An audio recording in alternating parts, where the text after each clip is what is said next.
Hi, I'm Matthew. I'm going to be doing a Premiere Pro Director's Commentary for Technology Evaluation. Let's just get started. I just wanted to start off by talking about my organisation for this project and how it's been really important for me.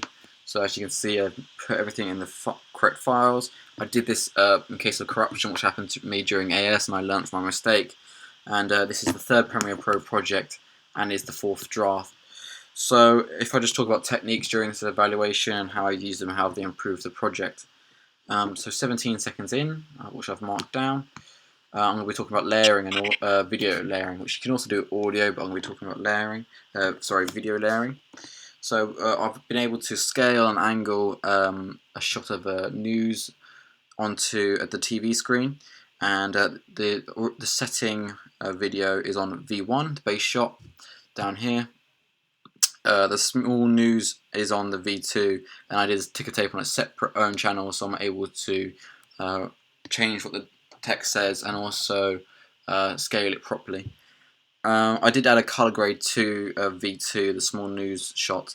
This was to make sure it didn't look like it was just stuck on, and I was able to blend right into the TV. I think it worked pretty well.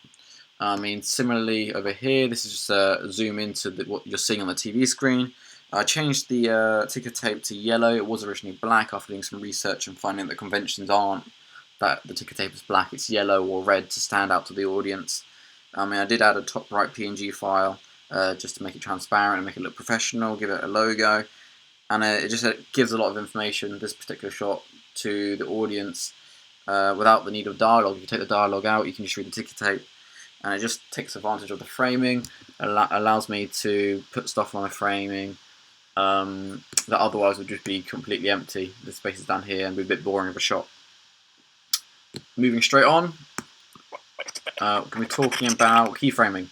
So I use keyframing in this situation for transitions and to display characters and important narrative features. So I zoomed in onto the character's face, and then the zoom transitions into a new shot where you're able to zoom onto a newspaper being slamming down onto the word corruption. This just signifies the importance of the word to the audience and displays a key narrative plot point. What do you think this is? We can't have corruption in this police force. Give me a badge. It worked pretty well. This was actually a inclusion to the teaser trailer quite far down the line, but it works pretty well. I'm happy we added it in. So I'm just going to be talking about audio now. We have a few audio features that I'd like to talk about, and in this section. So we have the audio reverb on this one, which was filmed externally to the other two, this one and this one. So that's why they sound slightly different. But I added two features onto it, and I've also put it on its own line, A2, so you can see that it's on its complete own line. I added a studio and parametric onto it to make it sound similar to the other ones. I also lowered the volume onto these ones to fit this one as well. The final product does sound a lot better than it originally did, and I'm happy what I was able to make. After this, I also improved some of the audio that goes along with the soundtrack of the music. I mean, it's always very crucial to keep the pace up, that the diegetic and non-diegetic sounds match. So the soundtrack beat, I tried to add the diegetic sound in the same tempo to it. So I added a triple diegetic beat, and they help raise tension as the characters is shown to lose control, and he's finally using the belt on a wheel. I used to use the razor tool for this, Command C, and just J cuts and L cuts throughout pretty much, just to get this sort of desired effect. Have corruption in this police force. Give me a badge. We can't be associated with this. You'll regret this. But I think it works pretty well. It builds up the tension to the narrative enigma shown at the end.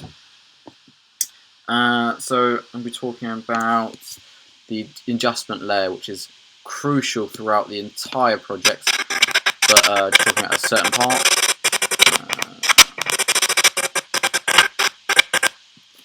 So as you can see, the adjustment layer is shown throughout, and during these outside shots of the car and of this brick wall, I used the preset off the internet of nighttime, but it was a very dark preset, and I found that it wasn't as useful to use. So I got the preset and I was able to manipulate it.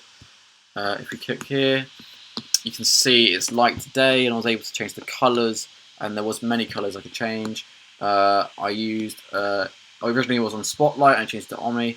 It's allowed me to expand the light across the screen and fill the majority of the middle and not just the top right, which was the Spotlight effect. It's very helpful, and it does add the neo-noir effect of it being a night crime, mystery and drama. So it's very useful. I also used a preset handheld camera for the titles just to make them shake a little bit, but once again it let me down, so I just decided to use keyframing again and scaling.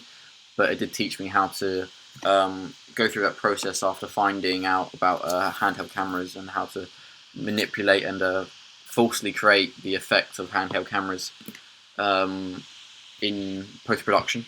So it was very helpful. Go 109 now. Chat about Warp Stabilizer. So this shot is one of my favourites throughout the entire teaser trailer. It's of a car driving past. We stuck the camera outside the window of the car, but obviously when we were doing this it was very shaky and it was quite hard to film, so to correct this we put Warp Stabilizer onto it. This effect is used to smooth it out and to make sure the camera isn't shaking as much as if it was on a tripod or a gimbal. It was very effective and I was very happy with the result. As you can see there. I was quite cheeky at some parts to use pictures which were taken from the poster, our film poster. A bit of synergy there. I did this because I love the shot so much. It has great lighting in it, and it covers half her face, a perfect mystery and Shakura lighting from the neo-noir genre.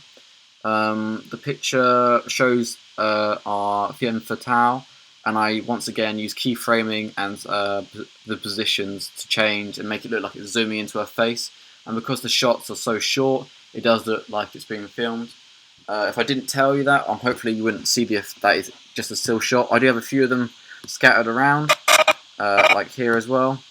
But because they're so short, I didn't have a problem with using them. I'll just show you now.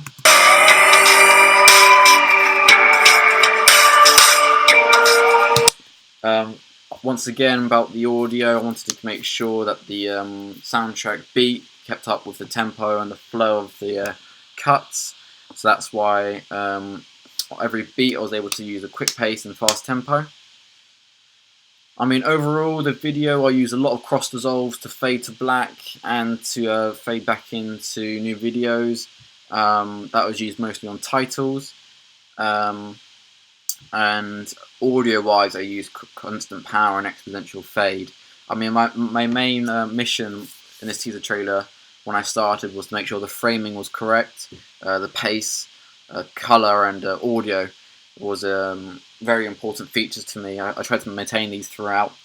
I mean, once you get those, I believe you're able to create quite a good piece and edit up things around it. So that's been a quick, I hope anyway, quick analysis of Premiere Pro and some of the techniques I used. I did use many more techniques, but I thought those examples were some of the most impressive ones. Thank you for listening.